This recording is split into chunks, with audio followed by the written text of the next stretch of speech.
Sejam bem-vindos a este mergulho na história do pensamento econômico, através da lente crítica de E. K. Hunt.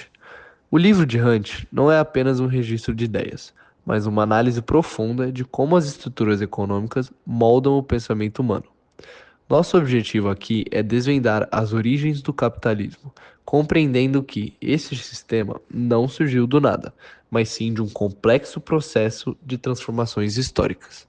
Para Hunt, o capitalismo é definido por três características essenciais: a produção de bens para troca em mercados, a busca pelo lucro como força motriz e a relação entre capitalistas e trabalhadores assalariados.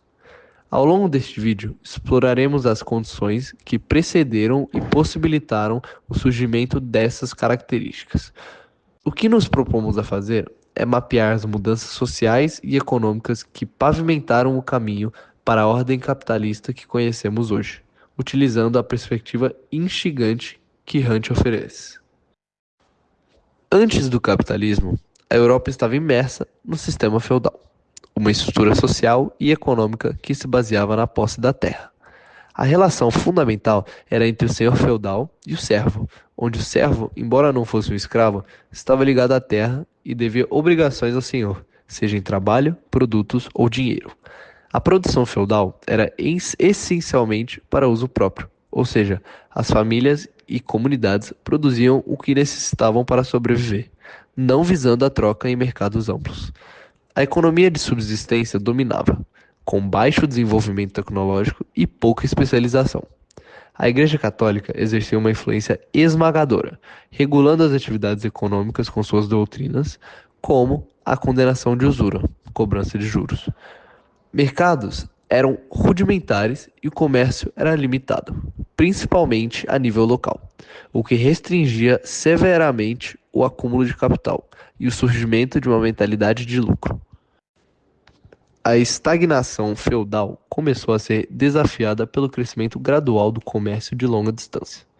As cruzadas, embora motivadas por propósitos religiosos, abriram novas rotas comerciais entre o Ocidente e o Oriente, expondo a Europa a uma vasta gama de bens de luxo, especiarias, seda, joias e produtos exóticos.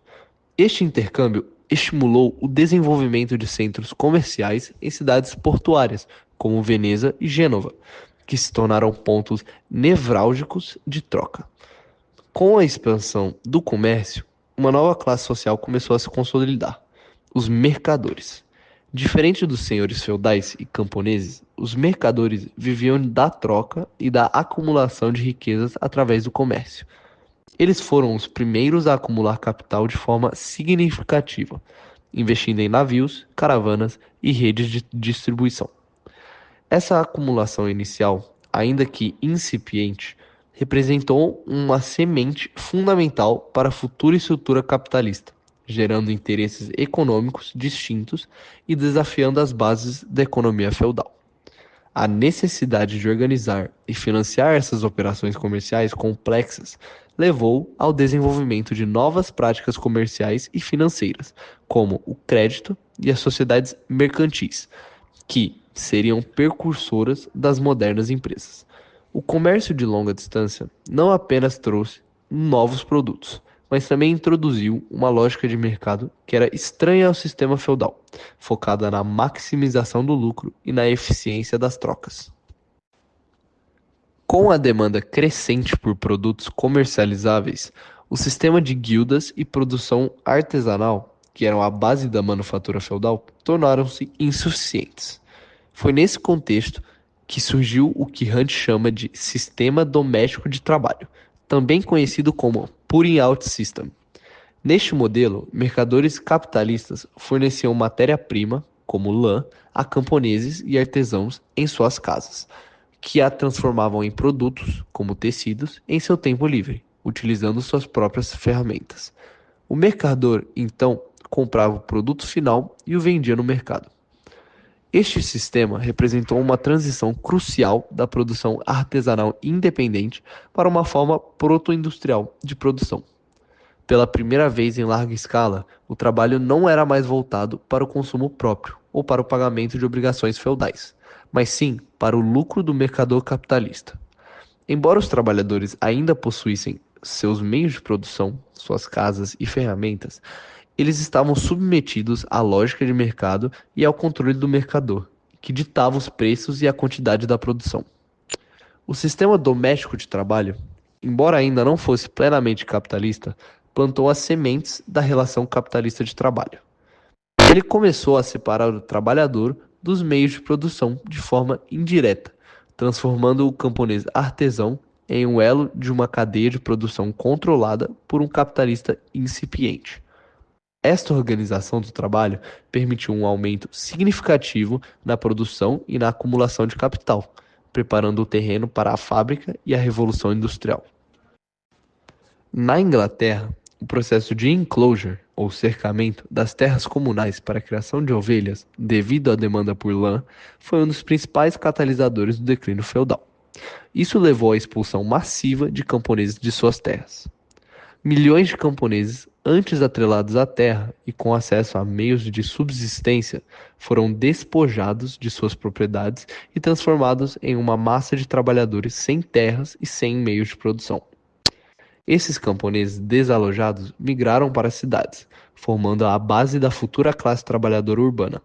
Sem terras ou ferramentas, sua única opção era vender sua força de trabalho em troca de salários, consolidando a figura do proletário.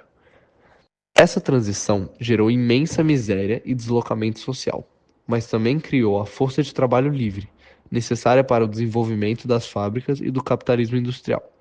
A relação senhor-servo foi substituída pela relação capital-trabalho assalariado. O período de transição para o capitalismo foi marcado pela ascensão do mercantilismo, uma doutrina e conjunto de políticas econômicas que se desenvolveram em conjunto com o fortalecimento dos estados absolutistas na Europa. Havia uma relação simbiótica entre o Estado e a classe mercantil emergente.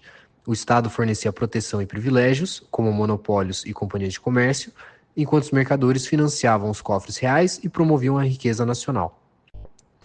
As políticas mercantilistas tinham como objetivo principal acumular metais preciosos, ouro e prata, considerados a principal medida de riqueza e poder de uma nação. Isso era buscado através de uma balança comercial favorável, ou seja, exportar mais do que importar. Para isso, o Estado implementava medidas protecionistas, como tarifas sobre produtos estrangeiros, subsídios à produção interna e a fundação de colônias para fornecer matéria-prima e mercados exclusivos. A descoberta de vastas jazidas de ouro e prata nas Américas e sua influência para a Europa resultaram em um fenômeno de inflação generalizada, conhecido como Revolução dos Preços. Embora desafiadora para muitos, essa inflação beneficiou os comerciantes e capitalistas, pois os preços dos bens subiam mais rapidamente que os custos de produção, ampliando seus lucros. O mercantilismo, portanto, foi um período crucial que, embora ainda não fosse o capitalismo puro, pavimentou o caminho para ele, concentrando poder e riqueza nas mãos da classe capitalista nascente e do Estado que a apoiava. Chegamos ao fim de nossa jornada pelas raízes do pensamento econômico, conforme delineado por Eckhart Hunt. Vimos como a sociedade feudal, com sua economia de subsistência e relações sociais rigidamente definidas, deu lugar gradualmente a uma nova ordem. As sementes do capitalismo foram lançadas pelo crescimento do comércio de longa distância, que fomentou o surgimento de uma classe mercantil e a acumulação inicial de capital. O Putting Out System representou um passo intermediário crucial, transformando a organização do trabalho e orientando a produção para o mercado. O declínio do sistema senhorial e o processo de cercamento, por sua vez, criaram uma vasta força de trabalho livre, o proletariado, essencial para o funcionamento de capitalismo industrial. Por fim, o mercantilismo, com suas políticas protecionistas e a busca por balança comercial favorável, consolidou o poder da classe capitalista nascente e do Estado absolutista, que agia em seu benefício. Estes pontos-chave da análise de Hunt revelam que o capitalismo não é um sistema natural ou inevitável, mas o produto de transformações sociais, econômicas e políticas complexas. Para aprofundar seu entendimento, sugerimos que continue a leitura do livro História do Pensamento Econômico. A obra de Hunt prossegue explorando as teorias econômicas que surgiram em resposta a essas transformações, de Adam Smith a Karl Marx e além. Convidamos você a refletir sobre como essas transições históricas continuam a moldar o sistema econômico global de hoje e a explorar outros autores que abordam o tema, enriquecendo sua perspectiva crítica sobre a economia. Se você gostou desse conteúdo, não deixe de compartilhar e buscar mais informações sobre a fascinante história do pensamento econômico.